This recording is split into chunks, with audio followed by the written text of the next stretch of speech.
I'm walking up to Colwick Woods, which is an incredible resource considering I only live 5 minutes from here in Nottingham's inner city, and this area is typified by limestone cliffs, and you can't see the cliffs here, but they go right down there. You can see the sand, and some of the people have been making holes in it. The kids play around here. It's a nice resource for them, but it can be a bit dangerous. But this woodland is known for being an ancient woodland, and as we walk through I'll be showing you some of the indicators of ancient woodland, some of the plant species that grow here. And this is the first indicator of ancient woodland, the herb Dog's Mercury, and it's a member of the Euphorbia family. So I'm a bit out of breath. I've just walked up quite a steep hill, and you can see it's just starting to come into flower, but like all euphorbias, the flowers are really tiny on little spikes, and they're sort of little fluffy tufts. But this plant is a carpeting plant. It'll spread and cover the whole area, and nothing else will be able to grow through it, which I suppose is not a good thing. However, it does prefer ancient woodland. And you can see I'm taking a narrow path through the middle of the wood, and there's lots of flowers here, all the same plant, hedge parsley or cow parsley. These plants are really common in any kind of woodland. And more ground ivy growing here, very nice purple coloured flowers, and you could mistake these for violets, and violets do grow here at about the same time.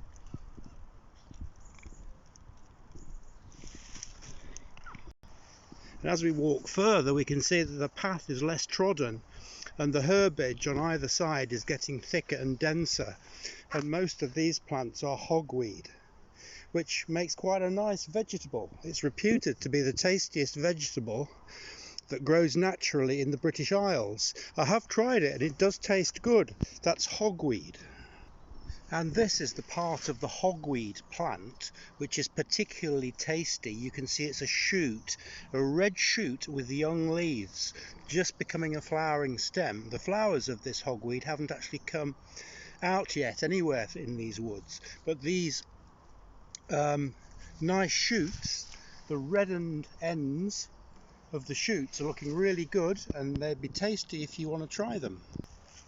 And here's a beautiful sight, typical and native English bluebell.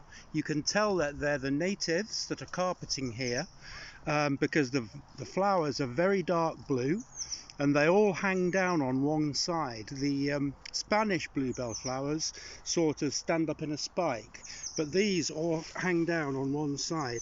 You can see that here. Bluebells are monocots. They have bulbs which last a number of years, so this patch here could have spread out from one or two plants, and it's beautiful to see them. And here's a plant I'm really pleased to see, cuckoo pint. It's a member of the arum family, and it's quite common in these woods. It's very common around here, full stop. And it's a member of the same family as Swiss cheese plant and peace lilies and golden pothos. It's a part of the same family, and it's one of the only, really the only native member of that family that lives in this country. So it's nice to see it in full bloom here. The flowers are at the bottom in this bulbous bit here. This spathe at the top is scented. It smells like flies. I'm not going to get too close to it, but it smells to attract flies, which are the main pollinators of this plant. Now here's some Dog's Mercury, and it's now setting fruit. You can see the fruit here, and more of these plants will doubtless be coming up in the next few years in this area. And as we get further into the wood, the mats of bluebells become denser and thicker. There's a bit more shade here, but you can see the sunshine too. And again, some of these plants you can see how dark the flower is and that they're hanging down from one side of the stem. Also, the leaves are quite narrow. Another carpeting plant are these lesser celandines, small members of the buttercup family, and they're spread like weeds in people's gardens, but they're really welcome here. Add a bit of yellow spring colour to the blue colour of the bluebells. And you can see this area here behind this tree. It's completely carpeted with dog's Mercury, and you'll notice there's no bluebells coming up here because they wouldn't be able to compete with the dog's Mercury. So strangely enough, both plants are indicators of ancient woodland, but one will greatly outcompete the other in most situations. Now here's an interesting plant, yet another indicator of ancient woodlands, and this is three-veined sandwords. I have to say, this is a plant that I haven't seen for a number of years, and it's got a tiny little 5-petaled flower. It's closely related to chickweeds, but this is no chickweed. You can tell that it's not a chickweed because its petals are entire and not cut into the middle. And now we're coming back into the sun a bit, but still plenty of bluebells, and as you can see, they're really abundant even along the path here, and they're all true English bluebells. Lovely to see. And you can see here that they've recently laid a path. This is such a popular walking area, and particularly for people walking their dogs, of course, that they've needed to make it more accessible, and Notts County Council are pretty good for things like that. And we're going to make our way down the hill in a minute and see what's down there.